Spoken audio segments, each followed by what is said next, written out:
पूछिए ना। तस्वीरें दिखा रहे हैं, सुपर एक्सक्लूसिव तस्वीरें। फर्स्ट इंडिया सबसे पहले आपको दिखा रहा है। जिस तस्वीर का इंतजार किया जा रहा था वो तस्वीर सामने आई। प्रधानमंत्री मोदी और मैक्रो के बीच की मुलाकात और ये जंतर मंतर की तस्वीरें हैं।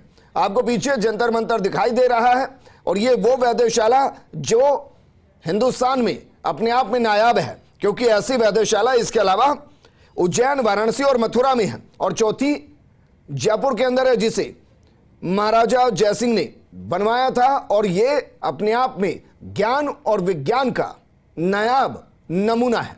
बारीकियों को समझते हुए प्रधानमंत्री मोदी और साथ में मैक्रो, क्योंकि आप जो हाथ में घड़ी बांधते हैं उसकी विज्ञान अलग है और जो यहां ज्ञान से समाहित विज्ञान है वो बहुत अलग है। आपकी घड़ी की बैटरी खत्म हो सकती है, लेकिन ये सूर्य की किरणों के साथ चलने वाली वो घड़ी है जो निरंतर आगे बढ़ती रहती है और जिसमें रत्ती भर भी एरर नहीं होता, गलती की गुंजाइश नहीं है। और इसीलिए भारत हमेशा से ज्ञान की राह पर भी विश्व को राह दिखाता आया और विज्ञान की राह पर भी विश्व को राह दिखा रहा है। यह भी सच है कि विज्ञान के मामले में हम पीछे छूट गए, क्योंकि एक लंबा दौर गुलामी का रहा और उस दौरान विज्ञान को हाशिए पर ले जाया गया। लेकिन एक बार फिर से ज्ञान और विज्ञान अपने सर्वोच्च की तरफ बढ़ता हुआ, और यही वजह है कि भारत निर्भर से आत्मनिर्भर बनता हुआ। इस मुलाकात के मायने हैं, इस मुलाकात के मायने ये हैं कि इस पूरे दौरे के दौरान भारत को क्या मिलेगा, इस पूरे दौरे के दौरान फ्रांस क्या लेकर जाएगा, और जो लेकर जाएगा उसमें से कितनी भागीदारी भारत के अंदर ही होगी।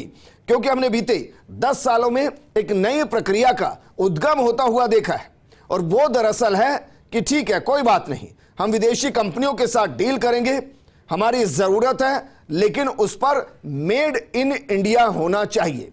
यानी जिसके साथ डील होगी वो भारत में उद्योग स्थापित करेगा और जो हमारी जरूरत है उसको पूरा करेगा। मेरे सहयोगी ऐश्वर्या प्रधान जंतर मंतर के अंदर ही मौजूद हैं। ऐश्वर्या, दरअसल जिस तरीके से प्रधानमंत्री मोदी जंतर मंतर को दिखा रहे हैं, यह समझाना बेहद जरूरी है कि इतिहास के पन्नों में हमें जो बताया गया और जो विश्व को दिखाया गया, हम उससे कई गुना ज्यादा विकसित थे और हमारा ज्ञान और विज्ञान उससे कहीं आगे था, जिसने सभी को राह दिखाई।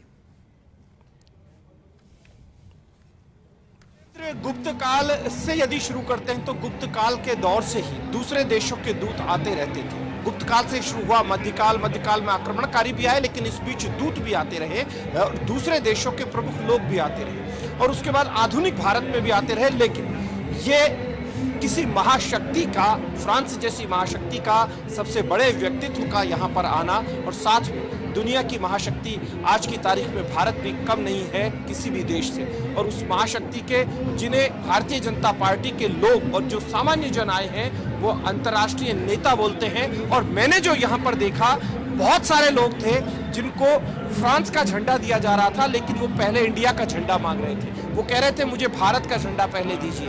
और जब भारत के झंडे खत्म हो गए तो फ्रांस का झंडा, एक झंडा लेकर भी, क्योंकि मैंने जब किसी से बात की तो उनका एक ही झंडा था।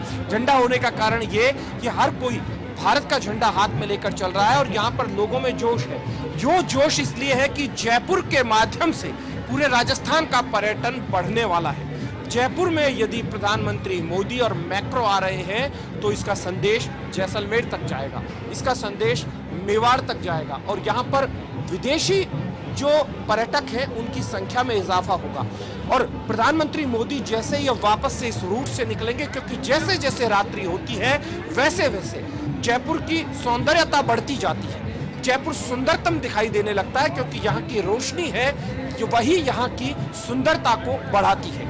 जैसे जैसे सूर्य जा रहा है और चंद्रमा आने की तरफ है, पूर्णिमा है आज, पूर्णिमा का चांद भी आज निकलने वाला है, और जैसे जैसे पूर्णिमा का चांद निकलेगा